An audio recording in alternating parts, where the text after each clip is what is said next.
బులెటిన్లో breaking news చూస్తున్నాం. Telangana Congress party విస్తృత కార్యవర్గం ఇవాళ భేటీ కాబోతుంది. గాంధీ భవన్ లో మధ్యాహ్నం 3 గంటలకు పిసిసి చీఫ్ మహేష్ కుమార్ గౌడ్ అధ్యక్షతన జరగనున్నటువంటి ఈ సమావేశంలో పలు కీలక అంశాలపై చర్చించబోతున్నారు. ఈ సమావేశానికి పార్టీ రాష్ట్ర incharge Devdas Munshi, CM Revanth Reddy, deputy CM Bhatti Vikramarka, మంత్రులు, ఎమ్మెల్యేలు, ఎమ్మెల్సీలు, ఎంపీలు, కార్పొరేషన్ చైర్మన్లు, కీలక నేతలు హాజరు కాబోతున్నారు. ఈ సమావేశానికి తప్పనిసరిగా హాజరు కావాలంటూ కీలక నేతలకు గాంధీ భవన్ నుంచి ఆదేశాలు వెళ్లాయి.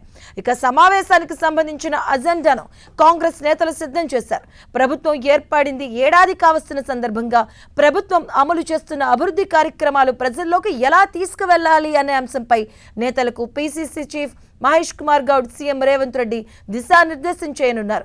ప్రజాపాలన విజయోత్సవాల పేరుతో ప్రభుత్వం చేస్తున్న కార్యక్రమాలను సక్సెస్ చేసేందుకు అందరూ కృషి చేయాలని సమావేశంలో దిశానిర్దేశం చేయబోతున్నారు.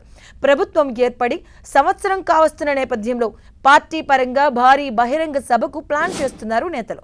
డిసెంబర్ 4 లేదా 5న నిర్వహించనున్న ఈ సభకు సంబంధించిన ఏర్పాట్లపై కూడా టీపీసీసీ విస్తృత స్థాయి సమావేశంలో చర్చించనున్నారు. కార్పొరేషన్ చైర్మన్ల భర్తీ, పార్టీ నిర్మాణం తదితర అంశాలను సైతం ఈ సమావేశంలో చర్చించబోతున్నట్టుగా తెలుస్తుంది. పిసిసి అధ్యక్షుడిగా మహేష్ కుమార్ గౌడ్ పదవి బాధ్యతలు చేపట్టిన 2 నెలలైందే. గత 60 రోజులుగా పార్టీ చేపట్టిన కార్యక్రమాలు, రాబోయే రోజుల్లో పార్టీ భవిష్యత్ కార్యాచరణను మహేష్ కుమార్ గౌడ్ ప్రకటించనున్నారు. ముఖ్యంగా కులగణన విషయంలో పార్టీ నేతలు పూర్తి మద్దతుగా నిలవాలని సూచించనున్నారు. ఇక గ్రామాల్లో కార్యకర్తలు దగ్గర నుంచి ఎమ్యూనరేటర్లకు సహకారం అందించాలని కోరబోతున్నట్లుగా సమాచారం. ఇక కొన్ని నియోజకవర్గాల్లో వర్గపోరు, ఇతర పార్టీల నుంచి కాంగ్రెస్ లోకి వచ్చిన నేతలతో పాత నాయకుల మధ్య ఇబ్బందులు తలెత్తుతున్నట్లు పార్టీ పెద్దలు గుర్తించారు. వీటిని అధిగమించడంపై పిసిసి చీఫ్, డిసిసి అధ్యక్షురాలకు దిశానిర్దేశం చేయనున్నారు.